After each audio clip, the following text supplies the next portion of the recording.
Hello， 大家好，我是卡皮。今天的内容是介绍生肖第3部剧场版结晶塔的帝王。影片一开始，在一座阴森的城堡内，一位父亲正扮演着神兽炎帝，逗自己的女儿小美开心。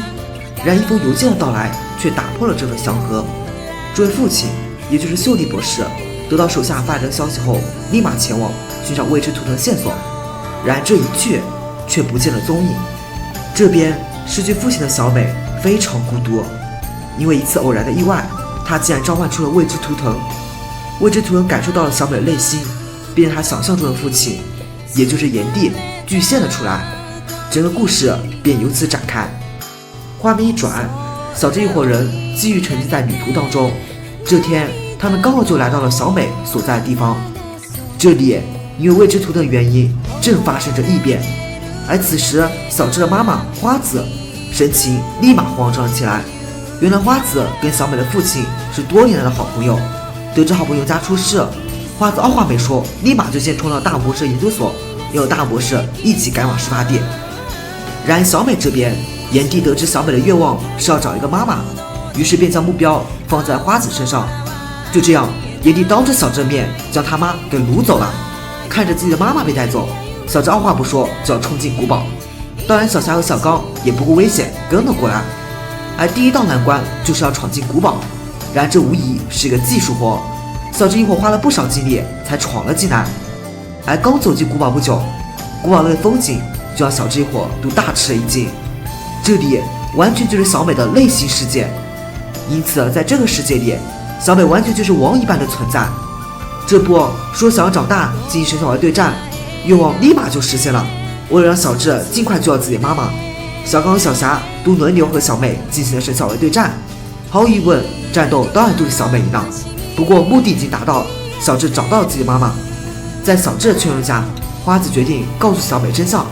很明显，小美不愿意接受这一切。看到这场景，将小美视为女儿的炎帝怒了，他让小智放下这个女人，赶紧离开。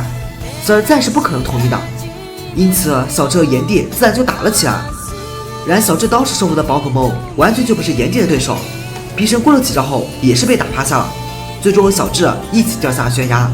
而此时也迎来了整个剧场版最精彩的时刻，老喷及时出现救下了小智，并和炎帝开始1v1模式。在喷龙山谷修炼一段时间的老喷力量无疑增强不少，刚开始还能和炎帝拼几个回合，但持久战就有点不行了。正当炎帝要出手给喷火龙最后一击时，小美大喊一声阻止了这场战斗。看着小美已经冷静下来，小智一伙赶紧劝说让小美和他们一起回到现实世界。而此时炎帝看着内心已经做出决定的小美，便打算默默地离开，让小美回到属于自己的世界。然而就当事情以为要结束的时候，未知图腾突然就暴走了，整个城镇也受到了波及。为了阻止暴走未知图腾，老喷和皮神同时出手了。然这都无济于事，最后关头炎帝霸气登场。炎帝告诉小美，我是你想象出来的，只要你相信我，我就无所不能。最后炎帝成功阻止了未知图腾暴动，但也因此彻底消失了。故事的最后，小美回到了现实世界，但值得庆幸的是，小美的父亲秀丽博士被未知图腾放回来了。而且在片尾曲中还有一个容易被人忽视的细节，那就是小美的妈妈也回来了，一家人终于团聚，这不禁让人感到欣慰啊！这部剧场版总票房为48.5亿日元，虽然在情节刻画上有些薄弱，但是对于喜欢老喷的观众来说，这部剧场版无疑是一个经典。